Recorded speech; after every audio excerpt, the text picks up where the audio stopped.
you yes, got it right here, the book fan behavior tag. And it's an original tag created by Paul, the accidental bookseller. I was tagged by Alan at Alan's Reads. I was tagged by Pat at Book Chat with Pat. And I was tagged by Greg at Another Bibliophile Reads. It's a chatty tag. I also saw Debs do it. All four of their videos were like 18, 19, 20 minutes. So we'll see how long I can drag this out. I'll get right to it. And Paul's description of the tag is in the description box below. The questions are: 1, do you carefully examine the condition of all copies of a book in a bookstore before buying one? I go to a few bookstores here in Portland, Oregon. I go to Powell's and several others that you wouldn't know. But and if I look at, because they might be priced differently and the condition. So if yes, are you brazen about comparing them in front of others, or do you wait until it's quiet or customers have gone? No, I don't care.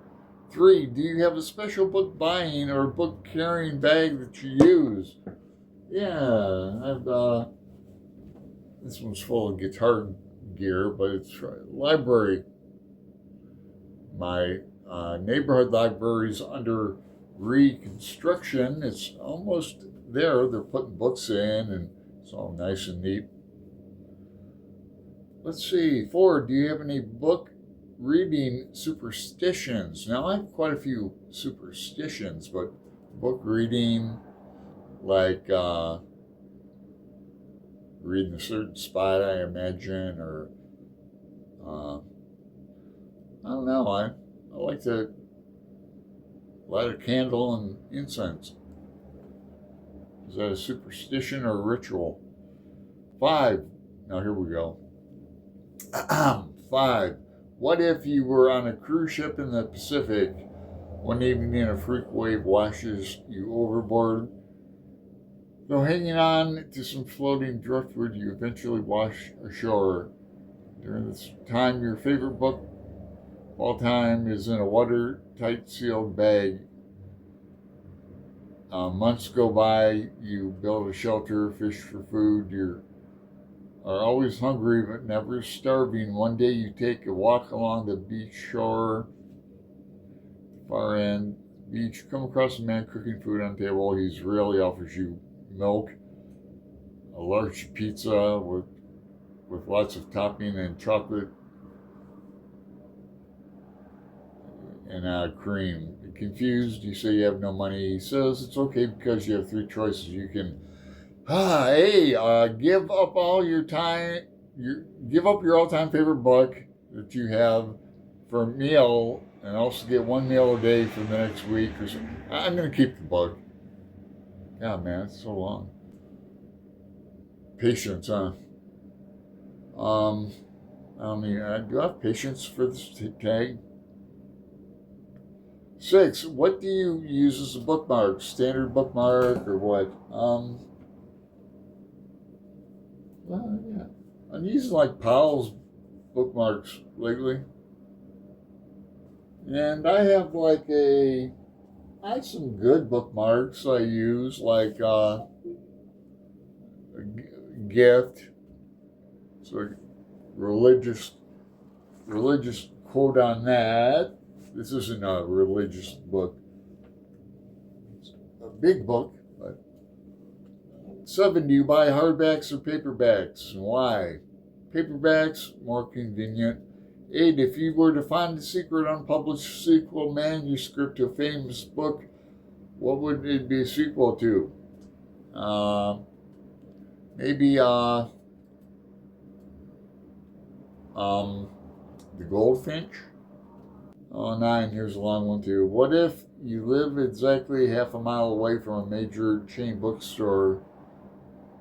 Waterstones, never heard of it. Or Barnes and Noble, exactly half a mile. No more, no less. A zombie apocalypse begins.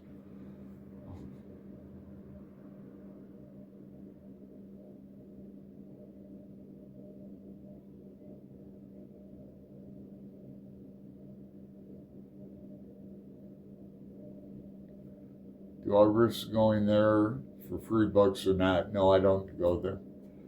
10. When reading a book, do you just look at the words and read them?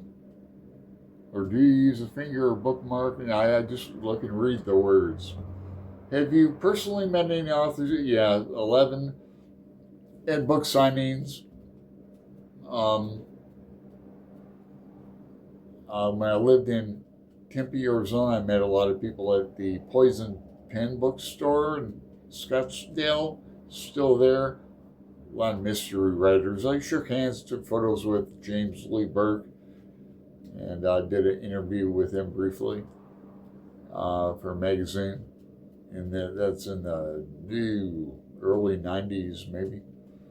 Yeah, I met like Lawrence Black, Sue Grafton, Anne Rice at a book signing at another bookstore.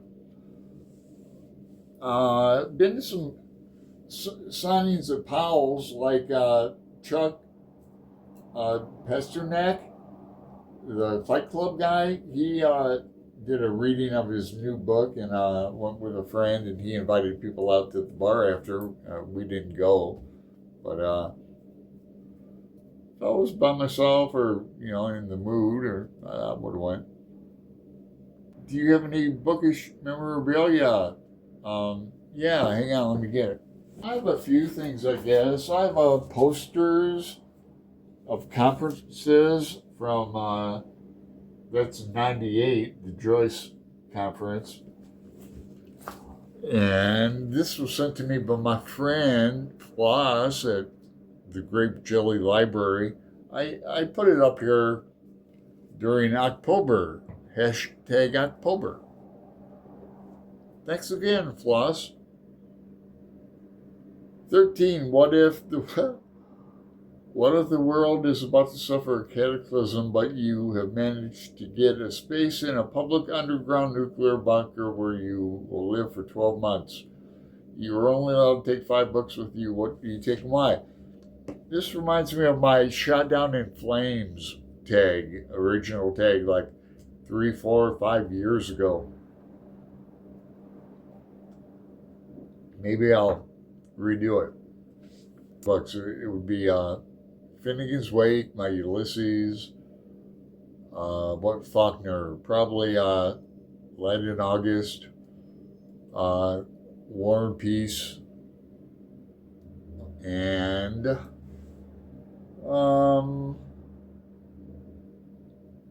Borges Collected Fictions. 14. How long ago did you realize your book buying numbers were greater than your actual reading numbers? I don't have a lot of extra books. I really don't. Like we were talking about it last night on the Monday live show about the Read What You Own challenge and how Greg does it every year. He's doing page numbers now, page count. But he's done the 100 book challenge a number of times, completed it within months. It's amazing. And I did the Bunny Hill. First year it started, I did 25. So I came up with 25 books I had. Tag others. Everyone and their brother has been tagged in this. So, hey, if you're watching this, do the tag. All right, sorry, I'm really not in a bad mood. I am now, but like, subscribe, make a comment, I'll reply back to you. All right, later.